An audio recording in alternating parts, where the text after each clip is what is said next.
તો સ્વાગત છે મિત્રો તમારું મારી યુટ્યુબ ચેનલ બ્લોગ વિથ ડિકાન્સમાં।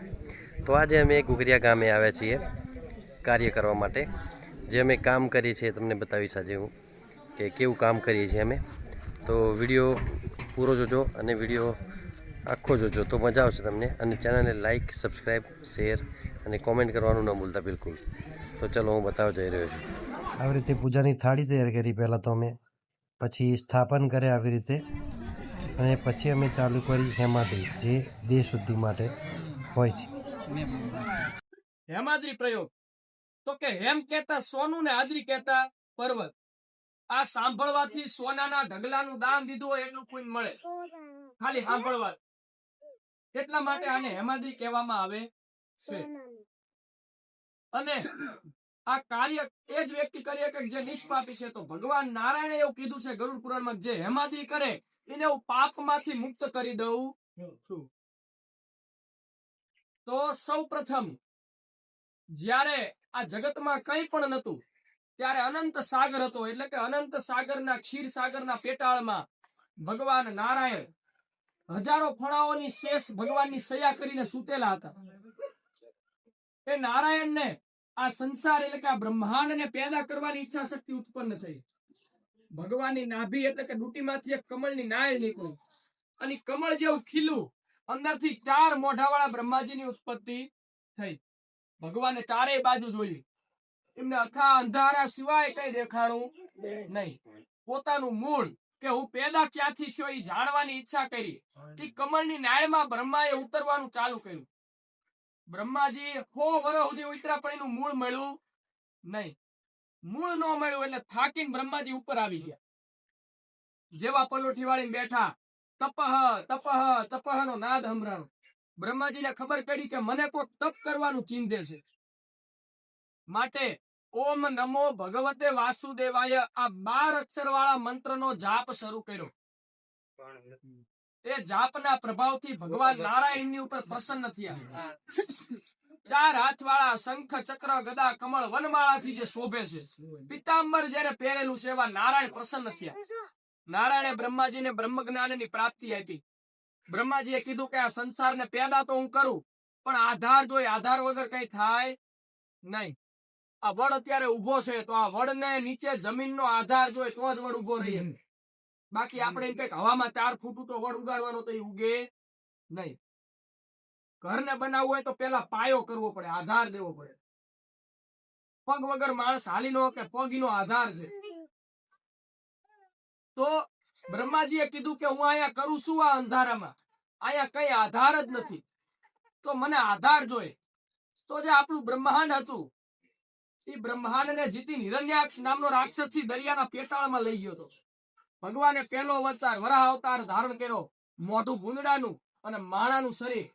આવો વરાહ અવતાર ધારણ કરીને પોતાના નાક વડે એ દરિયો ખોદતા ખોદતા ખોદતા ખોદતા હિરણ્યાક્ષ નામના રાક્ષસ સુધી પહોંચ્યા। એ રાક્ષસનો ઉદ્ધાર કર્યો, એનો વધ કર્યો, અને બ્રહ્માંડને જીતી અને બ્રહ્માજી પાસે મૂકવામાં આવ્યો। જેવો બ્રહ્માંડનો ગોળો બ્રહ્માજી પાસે મૂકવામાં આવ્યો, વજનવાળો હોવાથી પાણીમાં ડૂબવા માંડ્યો, સ્થિર રહ્યો નહીં। તરત જ ભગવાને કાયકબાનો અવતાર ધારણ કર્યો, પોતાની કાયકબાની કડક પીઠ ઉપર એ ગોળાને મૂકવામાં આવ્યો, પણ એ કાયકબાની પીઠે ઉપરથી ગોળ હતી, એટલે જેવો દડો મૂકે દડો દડવા લાગ્યો, સ્થિર ન રહ્યો। ફરીથી ભગવાને શેષનું આવાહન કર્યું। હજારો ફણાવાળા ભગવાન શેષ નારાયણ એમને કાયકબાની પીઠ ઉપર ગોળ કુંડળી માંડી અને હજારો ફણાઓને ગોળ ફરતી ગોઠવી, અને બ્રહ્માંડનો ગોળો હતો એ ભગવાનના શેષની ફણા ઉપર મૂક્યો, પણ વજન વાળો ગોળો હોવાથી એ ફણા ધ્રુજવા માંડી। તો 10 દિશામાં ભગવાને 10 દિશાના દેવતાને મૂક્યા। પૂર્વ દિશામાં ઇન્દ્ર ભગવાનને મૂક્યા। ઇન્દ્રદેવે પૂર્વ દિશામાંથી ટેકો આપ્યો। અગ્નિ ખૂણામાંથી અગ્નિદેવે ટેકો આપ્યો। દક્ષિણ દિશામાંથી જમરાજાએ ટેકો આપ્યો, ધર્મરાજ। નૈઋત્ય ખૂણામાંથી નિરુતિ દેવે ટેકો આપ્યો। પશ્ચિમ દિશામાંથી વરુણ દેવ એટલે કે જે વરસાદના દેવ છે, જળના દેવ, એમને ટેકો આપ્યો। વાયુ ખૂણામાંથી પવન દેવે ટેકો આપ્યો। ઉત્તર દિશામાંથી કુબેર ભંડારીએ ટેકો આપ્યો। ઈશાન ખૂણામાંથી સાક્ષાત મહાદેવે પોતાના હાથનો ટેકો આપ્યો। આવી રીતે 8 દિશા થઈ। ઉપર બ્રહ્માજીએ ટેકો આપ્યો, નીચેથી શેષ ભગવાને ટેકો આપ્યો। આવી રીતે 10 દિશાને બાંધી ભગવાને અને પછી ગોળાને સ્થિર કર્યો. જેવો ગોળો સ્થિર થયો એ બ્રહ્માંડના 14 ભાગ પાડવામાં આવ્યા. નીચેના 7 ભાગ 7 પાતાળ તરીકે ઓળખાણા. આપણી નીચે 7 પાતાળ આવેલા છે.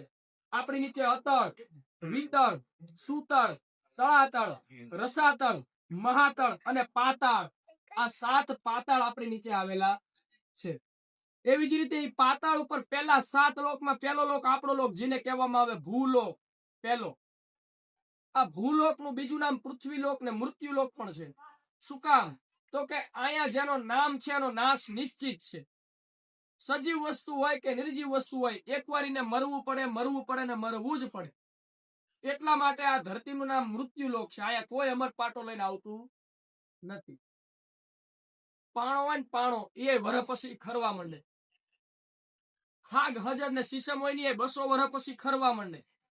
અહીંયા કોઈ અમર પાટો લઈને આવતું નથી. એટલા માટે આ ધરતીનું નામ મૃત્યુલોક પાડવામાં આવ્યું. ક્ષત્રિયને કહેવામાં આવ્યું કે તમારા બાવડામાં બળ છે, તમારે ભેગા થઈ અને ધર્મની માટે રક્ષા કરવી. કોઈ સ્ત્રી ઉપર, કોઈ ગાય ઉપર, કોઈ ધર્મ ઉપર આંચ આવે તો તમારે એ ધર્મની રક્ષા કરવી. આ ક્ષત્રિય બ્રાહ્મણની હત્યા કર્યા બરાબરનું પાપ ક્યારે લાગે? કોઈ પણ દેવ કાર્ય થતું હોય અહીંયા જો વિઘન નાખવામાં આવે તો બ્રાહ્મણની હત્યા કર્યા બરાબરનું પાપ છે.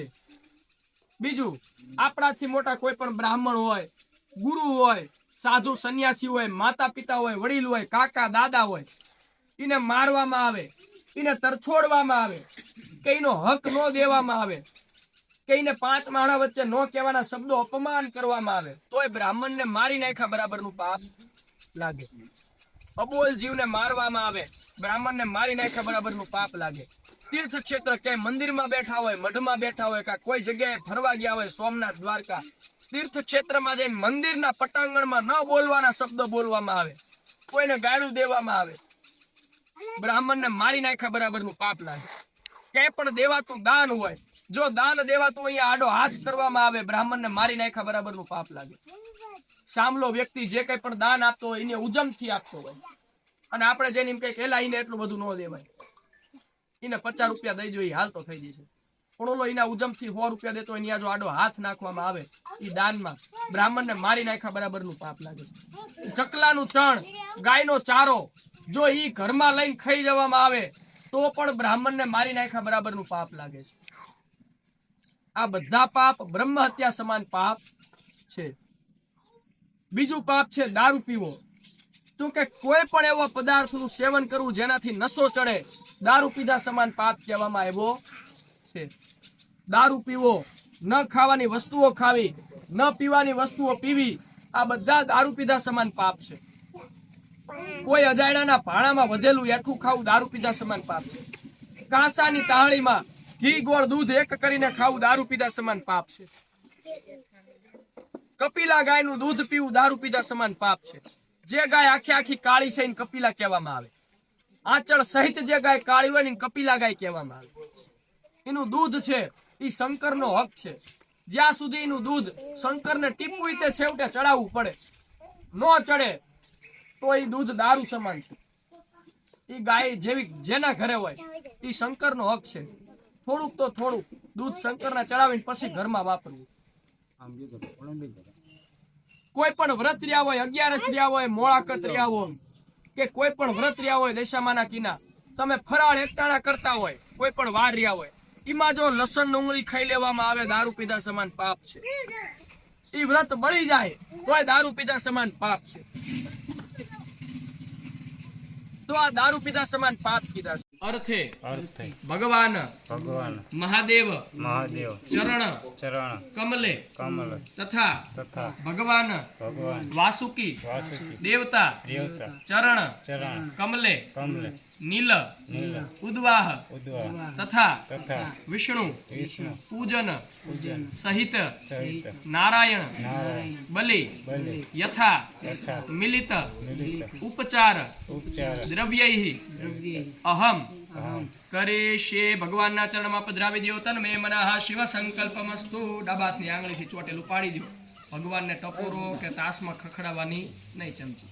ઓમ શુક્રાય સ્વાહા. ઓમ શનૈશ્ચરાય ઓમ શનૈશ્ચરાય ઓમ શનૈશ્ચરાય ઓમ શનૈશ્ચરાય ઓમ શનૈશ્ચરાય ઓમ શનૈશ્ચરાય ઓમ સૂર્યાય ઓમ સૂર્યાય ઓમ સૂર્યાય ઓમ સૂર્યાય ઓમ સૂર્યાય ઓમ સૂર્યાય ઓમ સૂર્યાય ઓમ સૂર્યાય ઓમ સૂર્યાય ઓમ ચંદ્રમસે ઓમ ચંદ્રમસે ઓમ ચંદ્રમસે ઓમ ચંદ્રમસે ઓમ ચંદ્રમસે ઓમ ચંદ્રમસે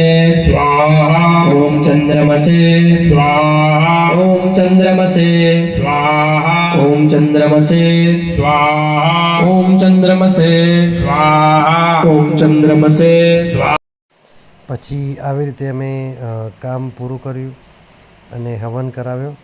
પછી આ જો તમે પ્રસાદી બનતી ગામના લોકો માટે, મહેમાનજનો માટે ચણા છે જે બાફીને ચણાનું શાક બનાવે છે. તો આ બધા ગામના લોકો જે મદદ કરે છે ચણાનું શાક બનાવવા અને પ્રસાદી બનાવવા માટે. પછી આ બધા ડુંગળી સમારી રહ્યા છે.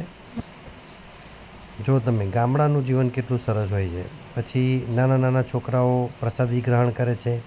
આ રીતે અમારું કાર્ય પૂરું કર્યું. તો તમે પણ અમારી ચેનલને લાઈક કરો, સબસ્ક્રાઈબ કરો, શેર કરો અને કોમેન્ટ કરો અને આવી જ રીતે સપોર્ટ કરતા રહો. Thank you.